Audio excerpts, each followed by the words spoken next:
What's going on, people? It's me, Jay Fresh. Now, I'm here with an artist who is described, and let me get this correct, he's described as the youngest and most explosive viral singer of his generation in the UK. In simple terms, he's young and wavy. Don't know. DENO in the place. What's happening, bro? What's happening? You good, man? I'm really good, man. Now, listen, I heard you were in an area that I used to live in. Literally yesterday, studio time. Yesterday, yeah. Putting in the work. Exactly, down there. You down with Jojo a lot these days? I am. A lot, man. How are you? yeah, wicked, man. I'm in with him in a few weeks. Yeah. So see how that goes. So sick. But it is an exciting time for you at the moment, bro. It is, man. You've got a lot on, and first and foremost, boohooMAN. Yes. Representing that. Come on, G. New Summertime ambassador. drip. Summertime drip. I like that. Summertime drip. Exactly. I can't stand too close to you because the drip is too much. Do you know what I mean? So I'll stand behind the camera, man. But yeah, it's been a crazy journey for you. It has, man. Of the last year or so, and I just want to drop some numbers on you: 100 million global streams, over 1 million monthly listeners, and 75 million YouTube views. It's been very good. How does that make you feel? No, it's definitely nice to be recognised, but like I feel like there's so much more to do. So I'm just gonna stay grounded. You know what I'm trying to say? Stay working. You know what I'm trying to say? Yeah, 100%. Good, man. So how do you when I throw those numbers at you, how do you quantify success? Is it just on the numbers? Is it hearing your records on radio? Is it the Instagram tags? What kind of stuff for you makes you think, you know what, things are going well, man? I think the numbers definitely are crazy. Like I didn't even know I had that much, 100 million. I didn't even know that, to be honest. So it's probably gone up by the time this interview's finished, bro. Maybe, man. Thank you for letting me know that. But yeah, I like looking at numbers. I don't know. That's just me. I definitely I feel like awards and stuff as well definitely show that you're being acknowledged. So that's all good, man. Definitely. Wicked, man. You're in a good place. Thank you. Now, for you at the moment, you still in education? Sort of. I still tend to educate myself. Oof, lyrics. Hard. That was hard. That's a reload lyric right there. That was hard. I was going to ask you about the balance at the moment. Yeah. Because, you are a young man. Yeah. And, you've got a lot of stress and strain in a wider picture. So how are you finding that balance at the moment? I feel like I'm fine. Do you know what I'm trying to say? I don't stress myself. Do you know what I'm trying to say? Don't really need to. I don't really need to feel like I have to stress in it. I mean, talking from my point of view, the less stress, the better. The less stress is better. Because when you get to my age, bro, it's bad. Is it a lot of stress? It's a lot of stress. I'm not looking forward to it. Thank you for those kind words. But no, man, let me take you back to Stormzy's album. Let's go. So when you were involved in that project, remind me how old you were at the time? I was 13. Bruv. Young, yeah. Bruv. Very young. How did you handle that whole process? I think I was just excited. Especially when you're that young and you're getting that kind of opportunity. It's just like, you're just excited. You're just gassed, you know what I'm trying to say? So I was definitely excited about that. And I think very, very grateful as well. I mean, what definitely strikes me about everything I've seen of you is that you are very grounded, you are very humble, you are very focused in what you're doing. 100. So what's the kind of framework around you to kind of help you in terms of staying grounded and staying focused? Who out there is helping? I think the people I'm around. When I'm around my friends and that, they don't care what's going on. That's sick. That's sick. I think that's what keeps me to myself. To them, it's just not.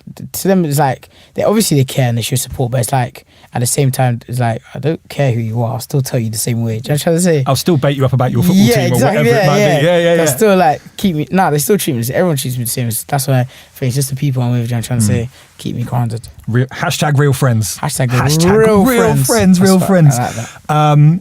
Now, you and Beat Freaks. Yeah. That is a combination.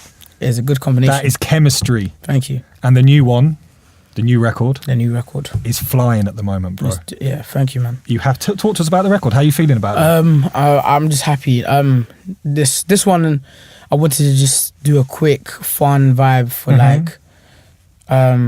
this time of the year. Edging into summertime, lifestyle vibe. Yeah, coming into the summer because I got so much hits for the summer coming as well. So you just got to stay ready. I think this is just an introduction of so much to come. Do you know what I'm trying to say? So it's just a quick little fun. Just a quick thing. Fun little flashy tune just to listen to. Wicked. Yeah. And the visual's dope.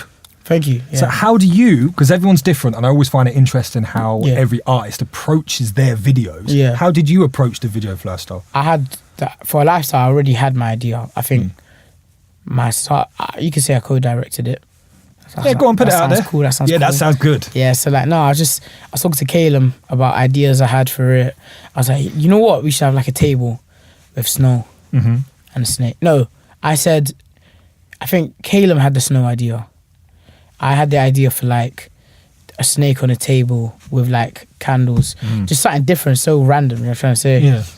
But that's the space to be creative. Yeah, exactly. And he was like, yeah, we should have lights as well and snow and stuff. So everything, the whole vision just came together and flowed naturally. So basically, when you do a video shoot, you're not just going to be sat there in the artist chair. No. You now need to get your co-director chair as well. Definitely. I like to be involved in everything I do. Definitely like to have my. I think maybe everyone does. I don't really know, but I think so. You'd be surprised. Some people they just let the director get on with it, which is cool. Yeah, because everyone has their own way. Yeah. But again, the way you approach it is how I view it. Is that you want to get hands on. Yeah, like get your vision out there. Yeah, I think especially if my name's a part of it and I'm representing it, it's definitely got to be. I've got to have my own interest in it as well. As I'm trying to say. So I definitely got to have my own ideas. 100%, man. Now. It's a sad fact of the music industry in general that history is kind of littered with artists who do crazy things in their like young adulthood, but then as they get a bit older, things kind of go a bit crazy. So what kind of advice? What do you mean? What do you mean? Well, there's people who are huge and having massive records and big tours and I mean, I don't know, maybe Britney Spears is an example, like global superstar. When she was young, like 16, 17. By the time she was 30, she was like, I don't know, like in rehab and shaving her head and that. Okay, and that kind of stuff, life gets on top for everybody. Yeah. But, you know, that's a sad fact of life. So what are the kind of best bits of advice you've been given in terms of, you know, continuing your journey like in the right way? Stay focused, be yourself. Be yourself, that's a good one. Yeah, don't fall into no pressures. You know what I'm trying to say? Like, I don't think I should have any problems like that. I think I should be fine. I'm not suggesting you're going to do a Britney, bro.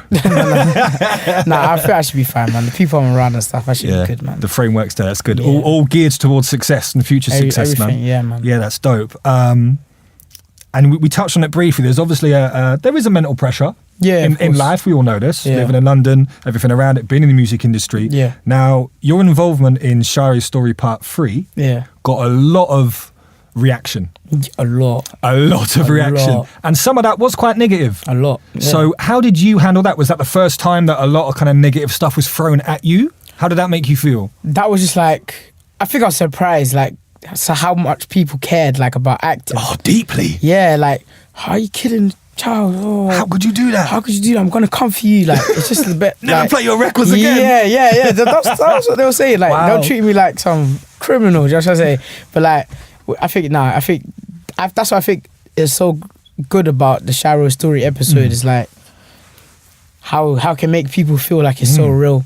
So I feel like that was just so sick in itself. It really grabbed people. So like I didn't really look at it as if like everyone hates me. I just looked at it as like I'm actually probably a good actor. I'm trying to say. That's another thing. Yeah, like, no, it's just good, man. Yeah. No, I mean, I like everyone was surprised that I found it amusing as well.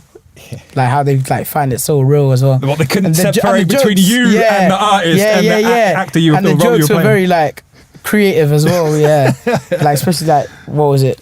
They were putting me like who is it? They were pairing me with what's his name, Tariq from Power and stuff.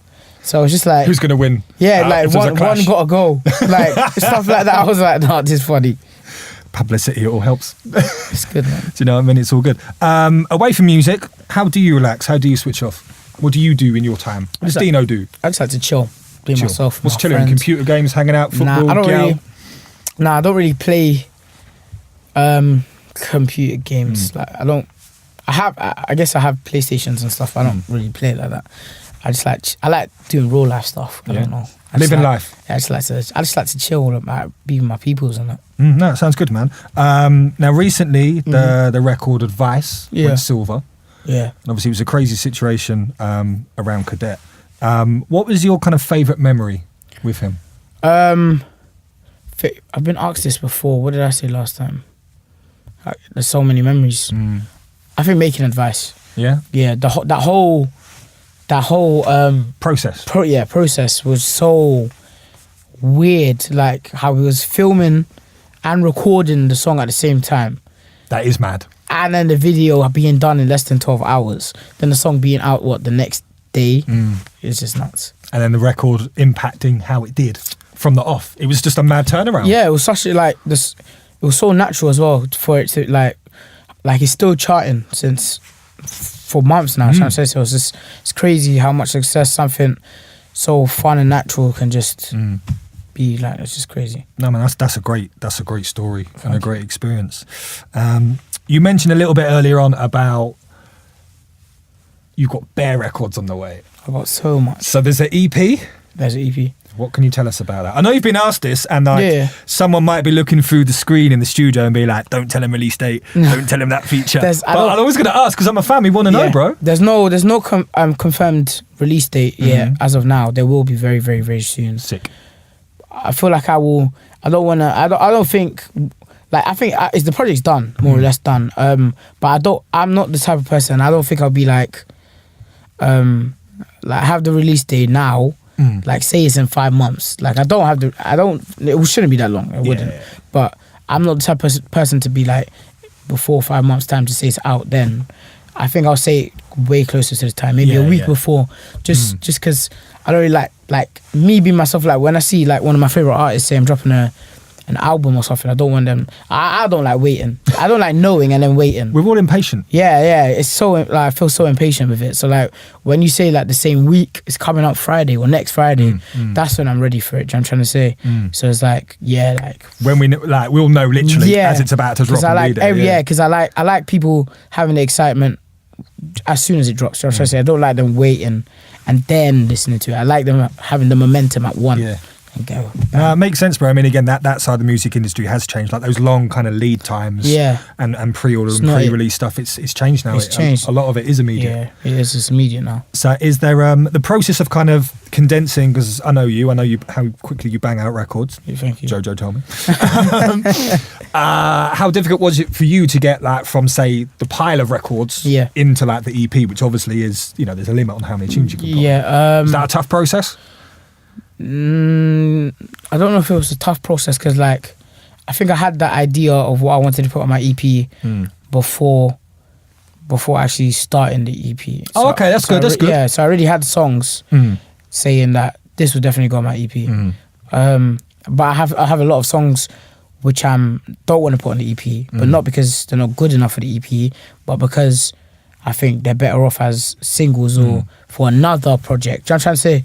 So I'm sitting on a lot of songs. I have a lot. So because an EP as well, when you do release it, that's a kind of snapshot into where you're at that time. At that time. And like you said, there might be other records that don't fit in that, there. Yeah, that exactly. flow and that vision. Exactly. Now, I need to talk to you about your festival. When I say your festival, of course, I mean Wireless. Okay. Yeah. Wireless, like you don't know. That's your festival. No, Wireless is going to be a great show. And your journey, again, because things have moved quickly for you as a musician. 100%. Like straight away, there was like stages, with Migos and these people. Yeah. I mean, those kind of early shows, I mean, were there nerves? Was it just, I don't care, I just can't wait to get out there and share my music with thousands of people? But before? Yeah, when you first, because you were put on stages from early. It wasn't like you were doing loads of smaller shows and bits and it kind of built up. It was like, bam, hot records, the guy in demand. Yeah, no, definitely. I was, of course, like, the nerves do definitely kick in. I don't think the nerves kick in as much anymore. Yeah. Because I feel like I'm kind of getting used to it now. I like being on stage. Like, it's fun, especially when you have a good crowd. When you have a bad crowd, I feel like it's less. And how do you handle a bad crowd? Because some of the biggest artists in the world, we've seen them and been like, wow, this is not the right booking for them or whatever. So how would you handle it? I'm interested in if it's not like 100% lit. Yeah, no, definitely that stuff occurs. Like, I've definitely been in situations where I felt like the crowd was boring or not interested. You know what I'm trying to say? But you still got to perform. You still got to do what you got to do, and then just go like. But there's definitely some shows that are just crazy, beyond sick, and those are the ones you got to like properly take in consideration. Like, so you just got to chill. You got to keep it moving, man. And that's the thing. Like, it is what it is. Like, you know what I'm trying to say? Like, it happens. Move on, next one. I'm trying to say. Exactly. So what other bits and pieces have you got planned for the rest of the year? You mentioned the EP, and obviously we know you're everywhere in the clubs, festivals. Any other bits and pieces or collabs or anything you can let us know about, bro? Yeah, definitely got collabs coming. I don't want to say too much as of now, but you will see. Well, you'll definitely see something that I'm featuring on in a few months' time, but probably next month or the month after. A big summer record. You heard it here first. Trust me, I'm telling you now. We go, exclusive. Now you're gonna hear the song. You'll be like, oh, okay, that's what he was talking about. I'll play this back and be like, we heard this first. Exactly. Man. We got the exclusive. So, what? Any potential for featuring on records that are kind of outside of your sound and your wave? I definitely want to go into different things. What kind of stuff? Take it further as well. Like say, if I wouldn't mind being put onto like a commercial record or a mainstream classified record. I'd love to do that. Do you know what I'm trying to say? Yeah, it'd be sick, man. Yeah, why not? Well, listen, bro, thank you very much for joining us today. It was great to link up. Thank you for having me, man. And good luck with the single, and the numbers just keep growing and growing. They do, man. I hope for the best, innit? Come on. You got this.